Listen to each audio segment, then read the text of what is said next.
Welcome back, everyone, to theCUBE. I'm John Furrier, host of theCUBE here at our NYSE studios. Of course, we have our Palo Alto studio connecting Silicon Valley and Wall Street, part of our NYSE Wired program and community. This is our AI Factory series where we feature the leaders making it happen, building out the infrastructure to bring in the era of AI as enabled more tokens per second, tokens per watt.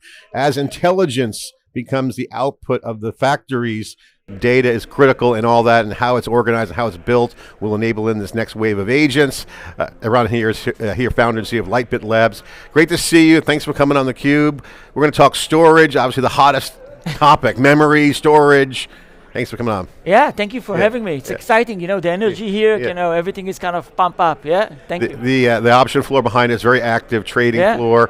Obviously on the equity side, it's you know, still programmable, it's all machines now, but a little bit different. But I mean, the market's pretty hot too. I mean, the enthusiasm right now for AI infrastructure, we just came back from the GSA Semiconductor Awards program. You know, the resets happening, but the game is still the same. The data centers, the large scale data centers, the neo clouds, you got the hyperscalers, all kind of still talking about storage, networking, and compute and database. As large scale systems become these large AI factories or super servers or supercomputers, you know, the role of storage is key. You guys are a critical piece of that. Talk about what your firm does, because you guys take a classic approach to software defined, okay, in an era where it's all software defined, and all the hottest stories around NVIDIA, for instance, is about CUDA, CUDA X. You're starting to see the role of software and hardware continue to be emphasized. Yeah, so what is Lightbits doing? Basically, we founded a company, we invented a protocol called NVMe over TCP, and that's basically allow you kind of to scale data center, and between data center, basically storage can be anywhere within the data center. So we build a protocol, and on top of that we build an enterprise-grade storage. Now in the context of AI, you know, as you mentioned, it's super important to get the data on time, and you know, latency is important, especially when you move from training to inference. It's not just about how much data you can get, how fast you can get the data, how interactive you can get the data. Talk about the new requirements, because it's funny because the game is still the same. You still got computers, you just have servers, but now they're just all clustered together. You got the interconnects, super hot right now in optics. You're seeing that these interconnects are bringing machines together, processors. The compute is clear. We see the accelerated compute side. Now the storage becomes more strategic. Right. Talk about the nature of the why storage is strategic, where it sits in the architecture, GPU utilization. These aren't inexpensive devices. Yeah. They need to have that be utilized. So let's talk about two elements. First of all, you know, when you're building a neo cloud, when you're building kind of a data center, using commodity hardware, right?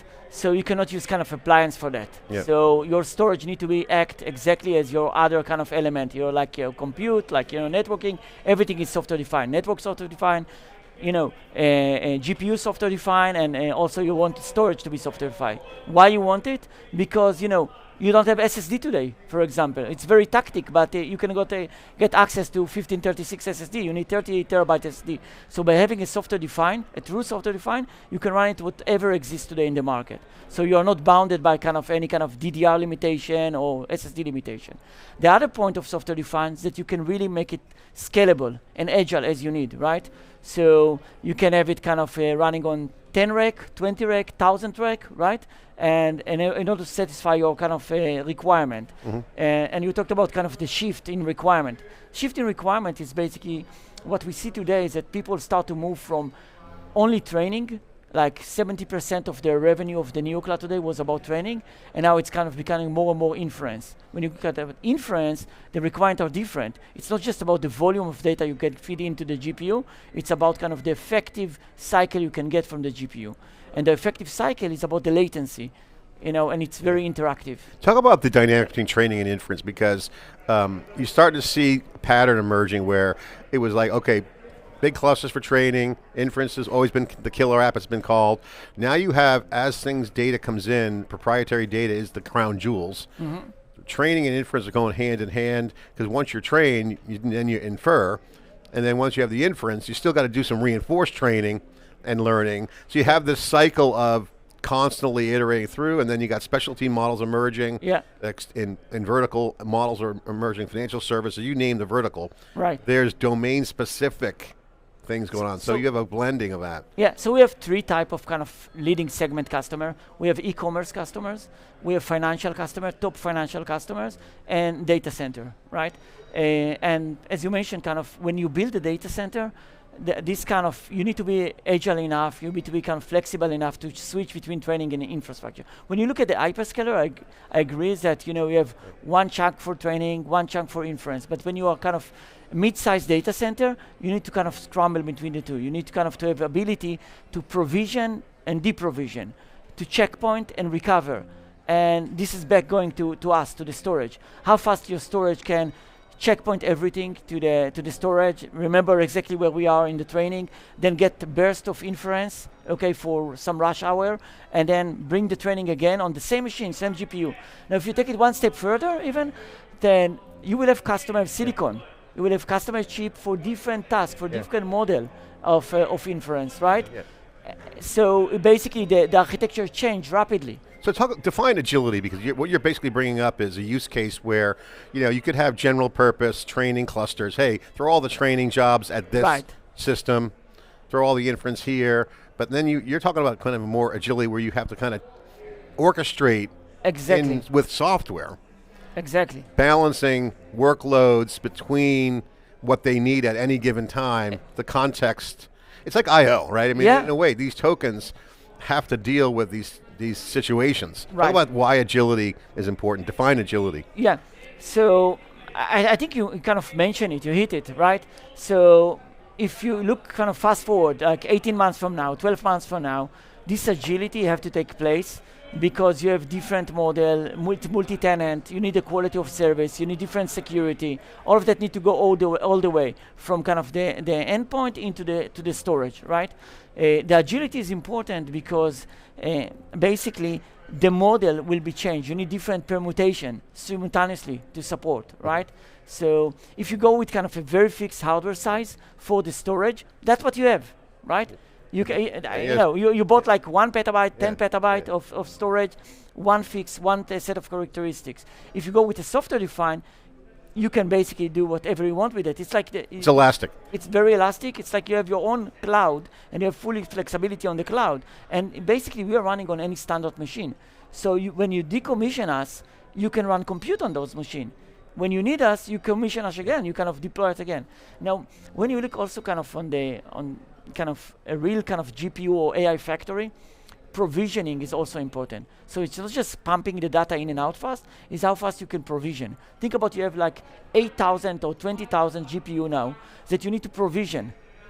It's kind of bursts that need to come from the storage, basically. You need to get all the images, all the model into all the CPU and GPU, right? Simultaneously. I can tell you what I hear from my customers. Before they started to use Lightbits, they basically had to provision hours. So think about it. You run your credit card, you start to get access to the GPU, but you have zero cycle, zero effectiveness, right? So if I tell you that now your provisioning can take, instead of like 8 hours, it will take like 8 minutes. I mean, I'm smiling because the term that we used to say in the industry was, let's stand up, a cluster. That's basically provisioning. Exactly. And it's a lot of work. I mean, it's manual labor. There's configurations involved. What you're getting at is software defined. It's all done autonomous. Yes. So this is kind of where the agility comes in. I think this is the key point. All right, talk about what this enables, because we're in. I used to use the word disruptive enablement. Means something's disrupted, but people don't like that term because it's more accelerated enablement. I buy that. I can see that point. But you're disrupting the old architecture with the new architecture. You got open source software is booming. Commodity hardware is booming still. There's some custom chips out there for use cases, but the need to manage that that off-the-shelf hardware is where the software comes in. Talk about that piece, because I think this is where people have to deal with either pre-existing hardware or they're going to make purchases. So, okay, I don't want to stand up. I don't want to have to provision. I just want my workloads to run. And what is that going to enable on, like, say, agents, for instance? I can see agents being dependent upon, having low latency, software orchestration, take us through your vision on how the enablement kicks in. Okay, so we talked about the shift from training to inference, right? It's all over, right? And inference, basically, we're talking about AI factory. I would say let's call it AI garage, okay? Because every enterprise will have AI factory, right? So it will not be in the scale of kind of huge XAI, I know, Meta, but everyone will have a factory, okay? So constraint. Factories plural. They'll have multiple factories. Multiple. Edge factories. Exactly. Micro factories. Exactly. So you can understand the requirement change and also the kind of the constraint of, can you accommodate this in a small space? Can you get in a less power consumption? Can you get it more effective? Okay. Yeah. So today, basically what people are doing, taking their blueprint of training and running inference on top of that, right? But when you try to squeeze everything to a lower footprint, lower power consumption, and make it more effective, as you mentioned, it's going to be very interactive. Okay, and inference also by nature, it's different. Kind of the way they consume from the storage point of view, it's different. Why? In training, all the data is already well known, right? You know, you have all the Bible, you have all the kind of Wikipedia, you have all the movie in the world, and you know them. You just need to pump into the kind of the GPU. In inference, it's very interactive, like the discussion we have right now. Yeah. I don't know what you're going to ask me. We haven't planned it. You don't know what I'm going to tell you, right? It's generative. Right, it's generative. And you need to process it in real time, and you need to get a response. Now think about it, as you mentioned, you have a lot of agents, each one of them waiting for something. So latency is the king, okay? So switch from throughput to latency and to effectiveness. Yeah, we have an expression on the CUBE pod, Dave Vellante and I, we call feed the beast. The feed the beast is the GPUs. Yeah. They need to be fed the data. Yeah. That's what you're getting at. So I have to ask you about software-defined storage because that's a term that goes back a decade. Yeah. Software-defined networking was really a key part of the hyper-converged. Now we're unconverging them, or if you will, or connecting them. We got this hyper-converge at the edge coming quickly. That's going to happen. But now on these central AI factories, you have all this gear waiting to do stuff. And now agents are going to be software. So feeding the beast is really kind of the key. And that's where software comes in, right? So you're right. Software-defined storage was here for ages, right? I think 20 years already. Yeah. Everybody familiar with Ceph, for example, from Red Hat, IBM. What Lightbits did is two things in the context of software-defined. A, make it really easy to deploy. Everybody can deploy it. You don't need an army of engineers. It simply works out of the box immediately. That's one. Make it easy. You don't need tens of professionals. And the other point is make it really fast. Because previously, if you want something fast, you had to buy an appliance. You want something reliable, you want to go an appliance. We actually kind of shifted to the point that software-defined storage is now reliable, fast, and easy to use. Okay, and scale. Because when you're looking at kind of the deployment model today, it really needs to scale. So that characteristic is plug-in, and with the type of customer we have, it really needs to be kind of... The benefits really is the provisioning speed, the agility on orchestration of workloads, making sure you get the right resource. What's the action item for your customers and prospects? Because people watching are trying to squint through all the hype. It's kind of the same system architecture, but a little bit of a different twist. Also, you got tokens, the intelligence there. What is the to-do action item for folks who are thinking about, extending their factories, building these factories? What's the consideration? What should they think about? I say kind of you wake up tomorrow morning and say, okay, I can make kind of my AI factory more efficient. You can look at Lightbits, okay? Because we can basically run on your existing server. We can augment what we have today. You don't need to replace it, you just augment it. Okay? We can augment what you have today. You can just connect it like you connect to any other local SSD because what we built is basically a standard, okay? So it's coming inbox with all kind of the, if it's Linux, if it's VMware, if it's OpenStack, if it's Red Hat, if it's Kubernetes, whatever orchestration system you're using today, we already plugged in, okay? We have zero footprint on the client side. Everything we put on the client side, on the kind of, it's actually coming, it's coming from the community. So if a customer is invested in cloud native, you guys are an ideal solution because they can use software-defined storage for their existing stuff and then bring in some of the AI factory stuff. Exactly. They have some flexibility there. Exactly, yeah. All right, talk about efficiency, because I think this is something that's come out a lot. People in this hype market would just buy a bunch of GPUs. I got all my GPUs.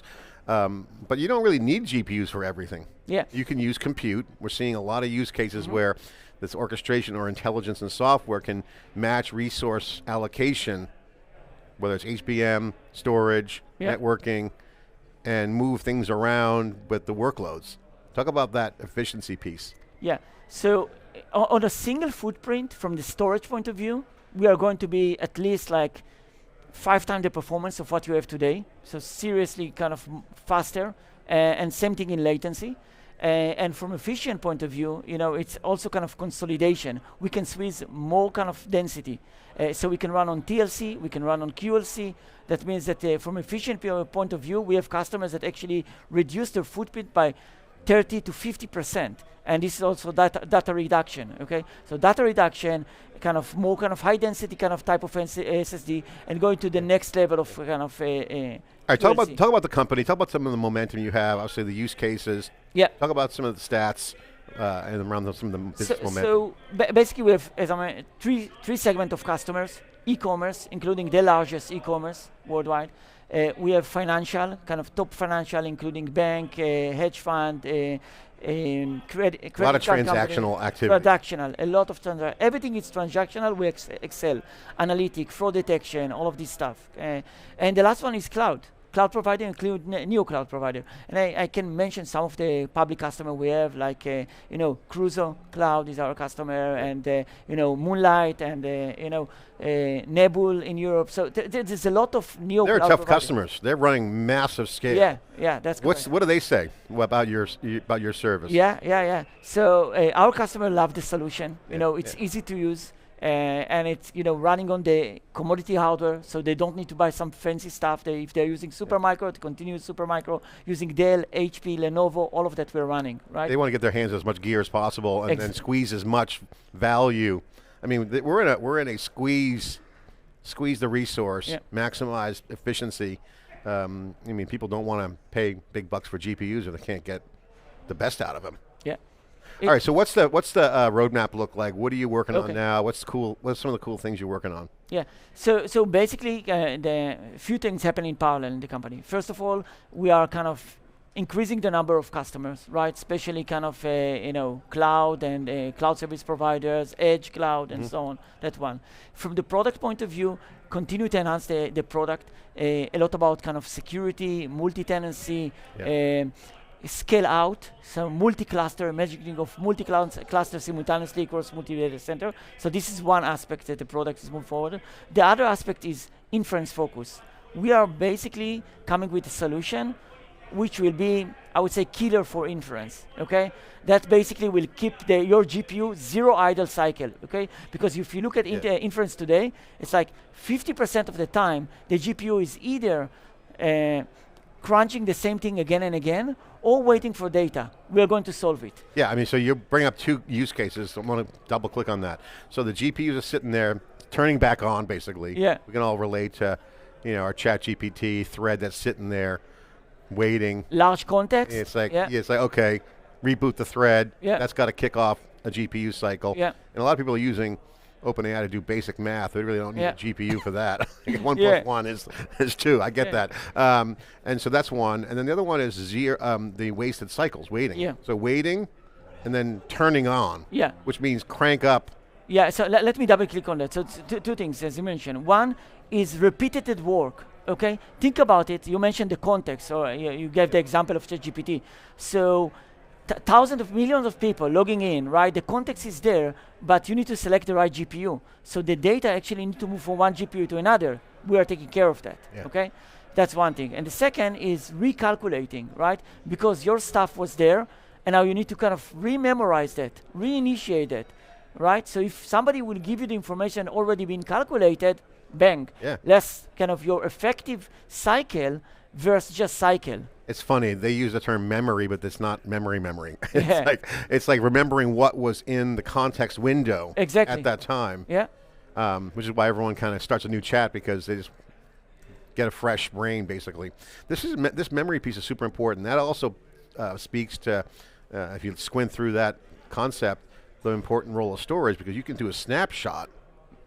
There's a lot of offload and acceleration concepts going on in storage, where we're seeing storage becoming key. I was just at AWS reInvent, talking to some of the S3 team, and they're like, things have changing very fast. Why move the data around? Let it sit there. Just move an agent to it. So you're starting to see storage become also an architecture enabler for managing data. Yeah. You will have kind of, you're taking it even one step further. You will have some kind of computation or some sophistication all the storage itself. Okay, so analyzing pattern, allowing kind of the things to be feed into the GPU before you actually ask for them. All right. So question for you is, for the folks watching, what should they not do? What is the third rail, if you will? What is the thing that they should not do with storage? Just buy a bunch of SSDs, or, I mean, what is the best practice not to do? Because a lot of people are buying gear, like I said, and people are used to that. They can just, procure, I got some storage, we're good. Or, obviously software will play a role. What should they focus on? What should they avoid? Yeah, so, it's a great question. I would say a few things. One, if you care about security, right, just don't use the vanilla kind of SSDs that you have today. Somebody needs to get everything secure. That's one. Second, reliability. Again, same thing. You have so expensive kind of workload running now, you don't want it to fail. You don't want it you want kind of everything to continue to run. So reliability is not less important than the kind of performance. So you want something that actually kind of give you the 5, 9, 10 man, always available, always up, okay? So go back to what not to do. Go away from the appliance. It's over. The appliance era is over. It's over. You want software defined. You want to go, everything is software defined anyway, while you are going back to the appliance, okay? It's like going back to 4th grade. You don't want to go back in time. Yeah. I mean, this is the thing. People are used to the rack and stack mentality. Right. When you have traditional, standing up systems.